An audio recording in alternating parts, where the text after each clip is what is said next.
मंगल प्रभात लोढा साहेब, दुसऱ्या कार्यक्रमानिमित्त निघून गेलेले पालकमंत्री आशिष शेलार, ज्यांच्या नेतृत्वाखाली हा विभाग काम करतो आणि माझा जास्तीत जास्त बावनकुळे साहेब संबंध सहकार आणि गृहनिर्माणशी आहे.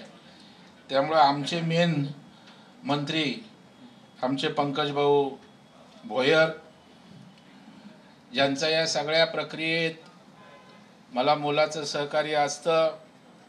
खरं म्हणजे लाडसाहेब तुमचंही मार्गदर्शन ठेवलं होतं, पण बावनकुळे साहेबांना महाराष्ट्रातले अनेक आमदार मंत्री भेटायसाठी आज दिवस असतो आणि म्हणून आपलं मार्गदर्शन होऊ शकलं नाही. नंतर मला परमनंट मार्गदर्शन आपलं मिळणारच आहे असे प्रसाद लाडसाहेब, आमच्या चित्रातही वाघ आणि माझ्यासाठी अत्यंत महत्त्वाचे बावनकुळे साहेब. शेवटी हा डोलारा उभा केलाय, पैसे महत्त्वाचे आहेत म्हणून मी जास्त अनसकर साहेबांची सगळ्यात काळजी जास्त घेतो, कारण माझ्यावर एवढा लोड वाढतोय की प्रकरणं रोज आज 1600 ते 2000च्या आसपास प्रकरणं आले.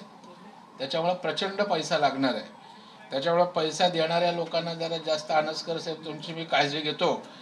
ते अनसकर साहेब, मुंबई बँकेचे उपाध्यक्ष माझे मित्र सिद्धार्थ कांबळे साहेब, भाई गिरकर, आमचे नेते आदरणीय गोपाळ शेट्टी साहेब, सर्व सहकार क्षेत्रातले मान्यवर, आमच्या बँकेचे संचालक, सहकारातील मान्यवर, हाऊसिंग सेक्टरमधील विविध मान्यवर, माझे आमदार श्याम सावंत, हावरेजी, सर्वच मान्यवर, प्रशासनातले अधिकारी आणि मोठ्या संख्येनं शुभेच्छा देण्यासाठी. तसं हा कार्यक्रम माझा चार्ज घ्यायचा होता, पण पंकज भाऊ हजारोच्या संख्येने लोक शुभेच्छा द्यायला आलेत.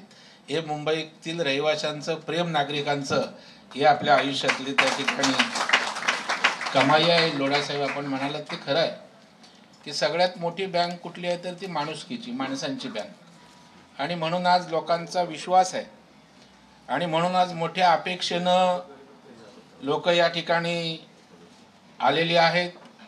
मी जास्त वेळ घेणार नाही, कारण बावनकुळे साहेब सरकारच्या वतीनं आपल्याला शुभाशीर्वाद देणार आहे. बावनकुळे साहेब, सेल्फ डेव्हलपमेंट हा कन्सेप्ट बिल्डरशिवाय इमारत उभी करणं, आशिषजी म्हणाले त्याप्रमाणे पहिलं वाटलं कसं शक्य आहे.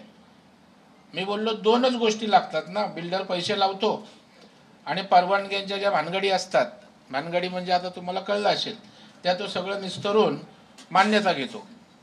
मी बोललो पैसे देण्याचं धोरण जिल्हा बँकेनं बनवलं. आदरणीय देवाभाऊ, खऱ्या अर्थानं देवाभाऊंचं पाठबळ हेच या स्वयंपुनर्विकासाचं बळ आहे. आणि सुरुवातीला मग त्यांनी स्वतः काही फोन डिपार्टमेंटला करून या ठिकाणी स्वयंपुनर्विकासाच्या फाईल क्लिअर करायला लावल्या आणि मग आमचा आत्मविश्वास वाढला की अशा प्रकारच्या इमारती उभ्या राहिल्या. मग नंतर याची व्याप्ती बघितल्यावर देवेंद्रजींच्या लक्षात आलं की हा विषय फार मोठा आहे. सर्वसामान्य मध्यमवर्गीय रहिवाशांना, विशेषतः मराठी माणसाला, या मोडकळीस आलेल्या किंवा 25-30 वर्ष झालेल्या इमारतीत पुनर्विकास करून मोठं घर मिळेल म्हणून त्यांनी दरेकर समिती नेमली. 3 महिने मी महाराष्ट्रभर फिरलो, तज्ज्ञांशी बोललो, वेगवेगळ्या विषयातील एक्सपर्ट लोकांशी बोललो, हाऊसिंग सेक्टरमधल्या लोकांशी बोललो आणि एक परिपूर्ण अशा प्रकारचा अभ्यास गटाचा माझा अहवाल मी सरकारला त्या ठिकाणी दिला. मला सांगायला आनंद वाटतो की शेवटी राज्याचं नेतृत्व जर त्या ठिकाणी समज असणारा असेल आणि संवेदनशील असेल तर तो विषय मार्गी लागतो. माझ्या अभ्यास गटाचा अहवाल जसाच्या तसा मुख्यमंत्र्यांनी, सरकारने स्वीकारला आणि माझी प्राधिकरणाची जी मागणी होती ती प्राधिकरणाची मागणी मान्य करत जबाबदारी पण माझ्यावर त्या ठिकाणी दिली. बावनकुळे साहेब, 2च उदाहरणं सांगेन. नंदादीप सोसायटी पार्ल्याची आहे. 360 स्क्वेअर फीटामध्ये राहणारी लोक, भोयर साहेब त्यांना 700 स्क्वेअर फीटाचं घर बिल्डर देणार होता. अमितजी आपले पराग आळवणी आले होते उद्घाटनाला. आम्ही किती दिला असेल त्यांना स्वयंपुनर्विकासातनं? 1400 स्क्वेअर फीटात नंदादीपचे लोक राहायला गेले. श्वेतांबरामध्ये जिथे मुख्यमंत्री स्वतः चाव्या द्यायला आले होते की हा विषय प्रमोट केला पाहिजे, मुख्यमंत्र्यांचा आशीर्वाद आमच्यासाठी महत्त्वाचा असतो, योगेश सागर यांच्या मतदारसंघात तिथे 400चे बिल्डर 650 देणार होता, 1100-1200 स्क्वेअर फीटात श्वेतांबराची लोक राहायला गेली आणि मुख्यमंत्र्यांनी स्वतः फ्लॅट, बेडरूम, किचन, हॉल सगळं बारकाईनं बघितलं आणि ते म्हणाले हा विषय पुढे नेला पाहिजे.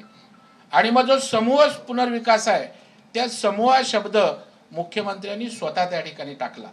ते म्हणाले उभ्या उभ्या इमारती बाजूबाजूला उभ्या राहिल्या तर उभी झोपडपट्टी उभी राहील की काय, मग तुम्ही 5-5, 7-7, 8-8, 10-10 इमारती एकत्रित करा, त्याने छोटं गार्डन करता येईल, त्याला स्विमिंग पूल करता येईल, मैदान करता येईल. अशा प्रकारे मुख्यमंत्र्यांची दृष्टी या स्वयं पुनर्विकासाच्या संदर्भामध्ये या ठिकाणी आहे. आणि म्हणून एक लक्षात घ्या, SRA कधीतरी संपणार आहे.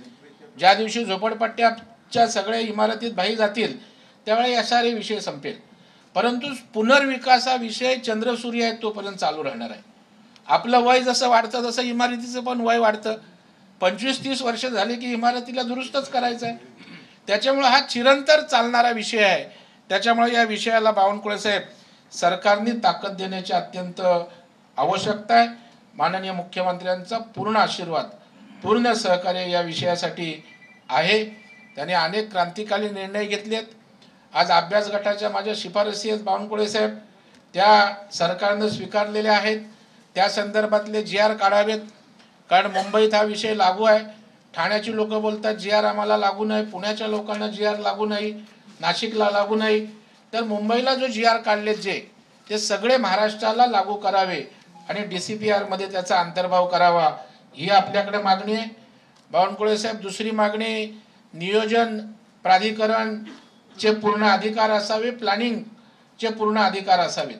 नाहीतर पुन्हा प्लॅनिंगला फाईल गेली, प्लॅन अप्रुव्हलला की वेळ लागतो, अनेक गोष्टी लागतात. जर प्राधिकरणाच्या नियंत्रणाखाली आले तर आपल्याला फाईल फास्ट मूव्ह करता येईल. आणि जो स्वयं पुनर्विकासाचा नियम आहे की 3 वर्षात इमारती झाल्या पाहिजे. भोयर साहेब आपल्या सगळ्या इमारती या 2.5 ते 3 वर्षाच्या कालावधीमध्ये पूर्ण झाल्या आहेत. बिल्डरकडे जाऊन 10-20 वर्ष त्या ठिकाणी रखडतात गोष्टी, परंतु या ठिकाणी टाइम बाउंड आहे, 1 विंडो खिडकी त्या ठिकाणी आहे, पैशाची व्यवस्था आहे. फक्त विश्वासानं त्या रहिवाशाच्या सोसायटीच्या लोकांनी एकत्रित आलं पाहिजे. सरकार म्हणून जी ताकद आहे त्या सरकार या ठिकाणी उपस्थित आहे. देवेंद्रजींचे आशीर्वाद आहेत, पण आज अनेक मंत्री या ठिकाणी आहेत. त्याच्यामुळे सरकारचा आशीर्वाद आपल्या पाठीशी आहे. आणि मराठी माणसासाठी फक्त बोलून चालत नाही, कृती करावी लागते. मराठी माणूस आज मुंबईच्या बाहेर त्या ठिकाणी वसई, नाला सोपारा, कसाऱ्यापर्यंत गेलाय, त्याची आम्ही कधी काळजी केली नाही. मी एकच शेवटचं उदाहरण बावनकुळे साहेब सांगतो की किती मुंबईतली मध्यमवर्गीय मराठी माणसं खुश आहेत. जेव्हा आम्ही नंदादीप सोसायटीचं त्या ठिकाणी उद्घाटन केलं, फीत कापलं पार्ल्याला, त्यावेळेला फीत कापत असताना ओवाळणाऱ्या चित्रातही माझ्या बहिणीच्या डोळ्यातनं पाणी आलं. मी म्हटलं ताई तुम्ही का रडताय, का आनंदाचा दिवस आहे? म्हटले प्रवीण भाऊ ते मी रडत नाही, माझ्या आनंदाश्रू आहेत. माझ्या मुलाचं लग्न आहे, मी जाणार होती नाला सोपाऱ्याला, फ्लॅट बघून आलेली, कारण आता कुटुंब वाढलंय. पण तुम्ही स्वयं पुनर्विकास आम्हाला त्या ठिकाणी 40-60 कोटी रुपये दिलेत, मला आता 360 ऐवजी 1400 जागा मिळाले. आम्ही पार्ल्यातली लोक आता पार्ल्यातच राहणार आहोत. त्याच्यामुळे मराठी माणसांसाठी केवळ गप्पा मारून चालत नाहीत, कृती करायला पाहिजे. ती कृती माननीय देवाभाऊंच्या नेतृत्वाखाली या ठिकाणी सुरू आहे. आणि सगळ्या या मोहिमेचं यशाचे सगळे धनी माननीय देवाभाऊ आहेत. कारण त्यांचा आशीर्वाद नसता, त्यांचं पाठबळ नसतं तर या ठिकाणी मी किती त्या ठिकाणी ताकदीनं संकल्पना मांडली असती, त्याचा उपयोग झाला नसता. आणि त्यामुळं आमची कॅशलाईनच प्राधिकरणाची आहे की देवाभाऊंचं पाठबळ हेच आमच्या स्वयं पुनर्विकासाचं बळ. आणि तशा प्रकारचं बळ बावनकुळे साहेब आमच्या पाठीशी आपण उभं करा. देवेंद्रजींची व्यस्तता असते, आपण त्या ठिकाणी पालकत्व आमच्या या प्राधिकरणाचं घ्यावं. आमचे पंकज भाऊ तर आहेत, पालकमंत्री आहेत. आपण सगळ्यांचा सरकार म्हणून आशीर्वाद आणि निर्णय आमच्या मागे या ठिकाणी राहावेत, अशा प्रकारची अपेक्षा व्यक्त करतो. या इथल्या प्रशासनातल्या अधिकाऱ्यांनी सहकार्य केलं, मंत्रालयातल्या अधिकाऱ्यांनी सहकार्य केलं, आमच्या सहकारातले हाऊसिंग सेक्टरमधले मोठ्या प्रमाणावर कार्यकर्ते आले. खरं म्हणजे नुसता निरोप गेला आणि हजारोच्या संख्येनं आज कार्यकर्ते शुभेच्छा द्यायला आलेत. याचा अर्थ हे केवळ माझ्यासाठी आले नाहीत, तर त्यांचे प्रश्न आहेत, त्यांचे विषय आहेत आणि त्या प्रश्नांची गर्दी आहे आणि ते निश्चितपणे आपण ते प्रश्न सोडवून त्यांना न्याय देऊ अशा प्रकारचा विश्वास या ठिकाणी व्यक्त करतो। बावनकुळे साहेब, पैशाची आम्हाला खूप आवश्यकता लागणार आहे, त्याच्यामुळे पुन्हा पुन्हा आठवण करतो, NCDCने अमित भाईंनी 1000 कोटी रुपये द्यायचं मान्य केलं, 1,500 कोटी रुपये राज्य सहकारी बँक देते, परंतु त्यावरही भागणार नाही। सहकार मंत्री पंकज भाऊ आपण आहात, जिल्हा बँकेचे कन्सोर्शियम फंड त्या ठिकाणी निर्माण करा आणि चांगल्या जिल्हा बँका, राज्य बँक असं एकत्रित एक 5-10 हजार कोटीचा निधी त्या ठिकाणी राहिला की या ठिकाणी गतीनं हा पुनर्विकास पुढे जाईल। क्लस्टरच्या माध्यमातून सुद्धा चांगल्या वसाहती आपण निर्माण करू आणि एक ऐतिहासिक प्राधिकरण त्या ठिकाणी म्हणून हे काम करेल अशा प्रकारचा विश्वास देतो। सर्व मान्यवरांचं मी मनापासून स्वागत करतो, कोणाचं नाव राहिलं असेल तर दिलगिरी व्यक्त करतो आणि आपल्या सगळ्यांचे आशीर्वाद आणि शुभेच्छा या प्राधिकरणाच्या कामासाठी राहाव्यात अशी अपेक्षा व्यक्त करतो। आणि या ठिकाणी आदरणीय आमचे नेते बावनकुळे साहेब, ज्यांचा साहेबांइतकाच आशीर्वाद त्या ठिकाणी माझ्या पाठीशी असतो, त्या बावनकुळे साहेबांना मी विनंती करतो की येऊन त्यांनी मुंबईकरांना आणि हाऊसिंग सेक्टरमधील आशेवर असणाऱ्या सर्व लोकांना सविस्तर मार्गदर्शन करावं।